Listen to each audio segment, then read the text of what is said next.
Yo, what is up mga kalapatid? So another day, another ibon na naman mga kalapatid. So silipin natin yung mga breeders natin mga kalapatid. So yan no.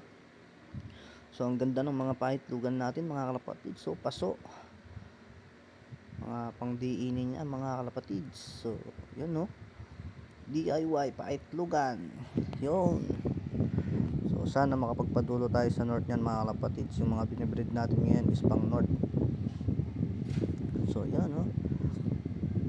Ito si tatay ni Falcon. So yan mga kalapatid, so si Red. Sa likod niya mga kalapatid yung nanay ni Matnog. So itong dalawang mga kalapatid galing sa kaibigan natin champion Panzer na si Fire Dragon. So shout out Fire Dragon. So siya yung nag first and second overall nung last South Race mga kalapatid. So yun, so ito si Falcon mga kalapatid. So recover na siya, pwede na siyang i-breed mga kalapatid. So ipares natin siya sa red check na matanda. So yan, Lolo Red. So yun lang, bye.